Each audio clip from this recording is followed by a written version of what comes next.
La idea de crear este video es hacer una crítica constructiva, tratando de aportar y también que te ayude a diferenciar en los diversos cursos que existen en la red. Existe una gran cantidad de cursos que te dan personas que son especialistas o se dicen especialistas en el área fiscal, que lo que hacen es que leen una disposición, copian el texto, ponen unas láminas y te dan el curso, pero sin enseñarte realmente a interpretar las normas jurídicas, que eso es finalmente la importancia del ámbito fiscal como cualquier otra materia legal.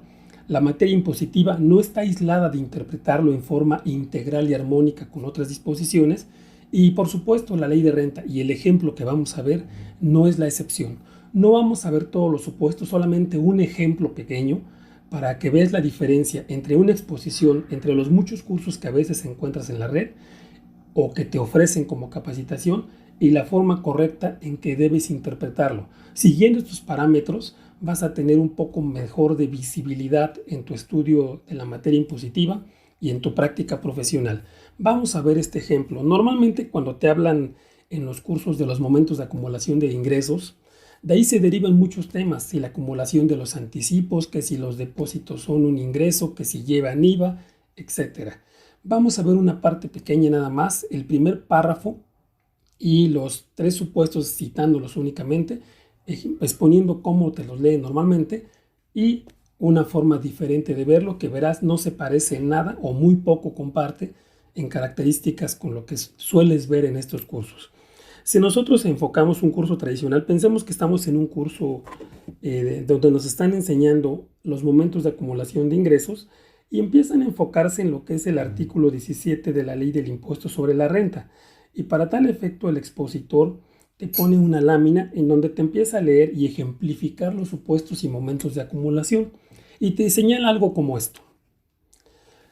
Tenemos el artículo 17 que te señala los momentos de acumulación y dice: para los efectos del artículo 16 de esta ley, se ponen a leer muchas veces, se considera que los ingresos se obtienen en aquellos casos no previstos en otros artículos de la misma, o sea, tengo que ver otros artículos y además los del 17, en las fechas que se señalan conforme a lo siguiente, y te citan los tres momentos, tratándose de, fracción primera, enajenación de bienes o prestación de servicios, cuando se dé cualquiera de los siguientes supuestos, el que ocurra primero.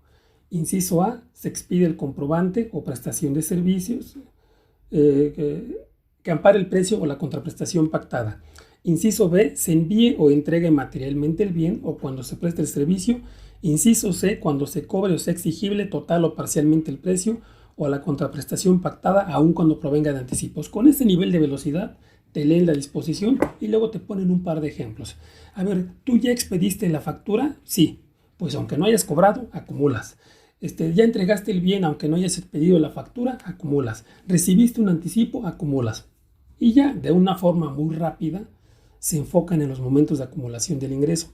Déjame mostrarte una forma alternativa, o mejor dicho, una forma integral de leer la disposición y no con ejemplitos que son a veces muy por encima. Por supuesto va a ser un análisis muy breve, pero entremos. Dice, además de otros ingresos previstos en la ley, tengo que atender al artículo 17 para ver si hay otros que deba acumular. Pero me indica aquí los momentos en que tendré que acumularlos. Si nosotros vemos el artículo 17, me está diciendo para efectos del artículo 16 de esta ley. Aquí estamos hablando de esta ley del impuesto sobre la renta, es decir, ¿cuándo voy a tener un ingreso? El momento y la obligación de acumularlo para el impuesto sobre la renta.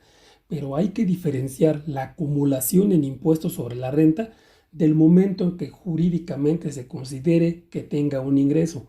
Para explicar un poco más este tema, veamos qué dice la fracción 1 y señala que tratándose de enajenación de bienes o prestación de servicios. Aquí lo primero que tenemos que diferenciar es que haya una enajenación de bienes. Y para eso tengo que saber si ese supuesto ya se dio. Si se dio la enajenación de bienes, entonces sigo leyendo los demás supuestos de en qué momento debo de acumular un ingreso. Pero para ello primero tengo que tener una enajenación de bienes. No es el hecho de que yo expida una factura lo que me detona la acumulación, sino que se haya dado la enajenación de bienes. Y aquí viene la pregunta. ¿Dónde viene la definición de enajenación de bienes? Si nosotros enfocamos la ley del impuesto sobre la renta, no vamos a encontrar una definición de lo que es enajenación de bienes, no viene ahí. Pero para eso tenemos el propio Código Fiscal de la Federación, que nos señala expresamente en su artículo primero que en defecto de lo previsto en las leyes, aplicaré en su defecto lo previsto en el Código Fiscal de la Federación. Así tenemos diversos artículos en el Código Fiscal, y si nos enfocamos al artículo 14, vamos a llegar a los momentos en que se considera que hay una enajenación. Y el artículo 14 señala, si lo leemos, artículo 14, se considera enajenación, fracción primera, toda transmisión de propiedad. Hay muchos supuestos previstos en el código, quedémonos con esta, toda transmisión de propiedad. Es decir, para que haya una enajenación, tiene que haber una transmisión de propiedad. Oye, ¿y cuándo se da esa transmisión de propiedad? No viene definido en el propio Código Fiscal de la Federación. ¿Me quedo ahí con lo que leí en el código? Por supuesto que no. Tenemos el artículo 5 del Código Fiscal de la Federación que señala que a falta de norma fiscal expresa, en el segundo párrafo del artículo 5, se aplicarán supletoriamente las normas del derecho federal común. Y si nosotros buscamos en el derecho federal común, vamos a tener Ley General de Sociedades Mercantiles, Ley de Títulos y Operaciones de Crédito, Código Civil Federal, Código Civil de cada estado, Ley General de Organizaciones y Actividades de Sociedades de Crédito, Ley General de Sociedades Mercantiles, y por ahí tenemos dentro de esas disposiciones el Código Civil Federal. Y si nos enfocamos en el Código Civil Federal o en la Ley Mercantil en su momento, encontraremos lo que es la definición de una enajenación. Y nos señala el propio Código Civil que se considera que hay enajenación cuando se reúnen dos elementos sustanciales, que te hayas puesto de acuerdo en la cosa y en el precio, aun cuando el primero no haya sido entregado ni el segundo satisfecho. ¿Se dan cuenta hasta aquí? Si hacemos una pausa, no hemos pasado del primer punto del inciso, del numeral 1 de enajenación de bienes.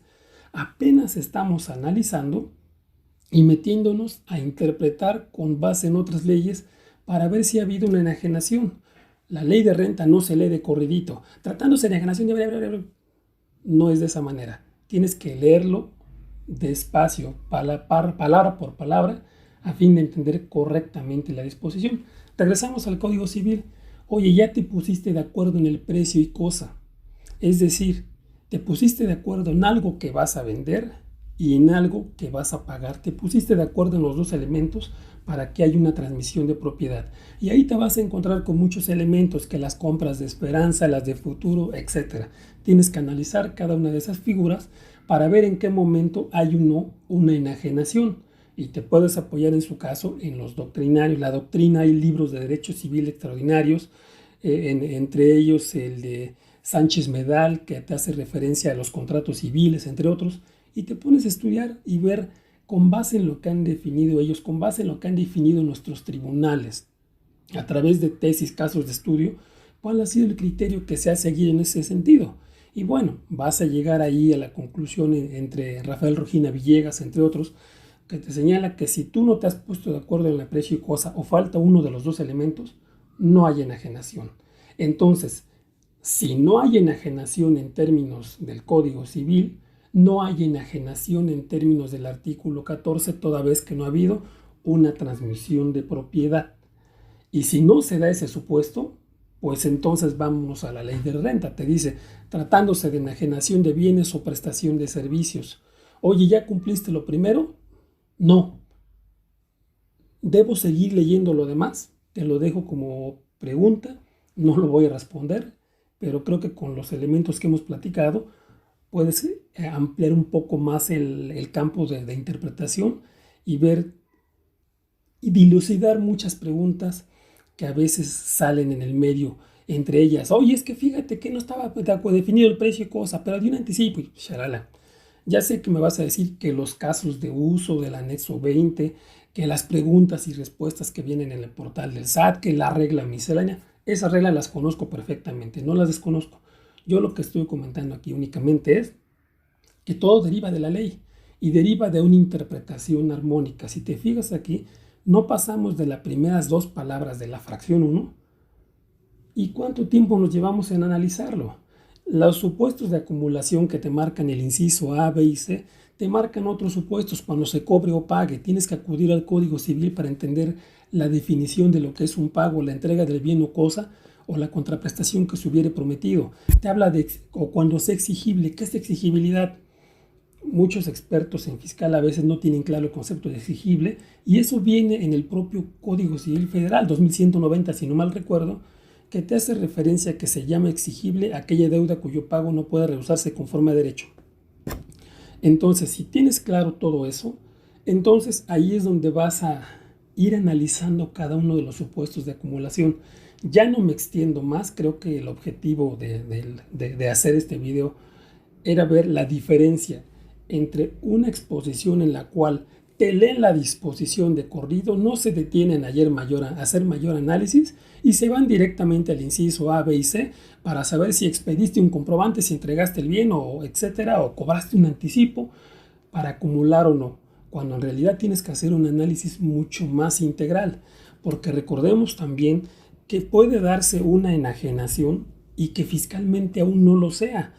Si nosotros nos vamos al propio, por poner un ejemplo, el propio Código Civil te señala en el 284 que la entrega puede ser real, jurídica o virtual. Entonces tenemos que analizar ahí. La entrega real consiste en la entrega material de la cosa vendida o en la entrega del título si se trata de un derecho.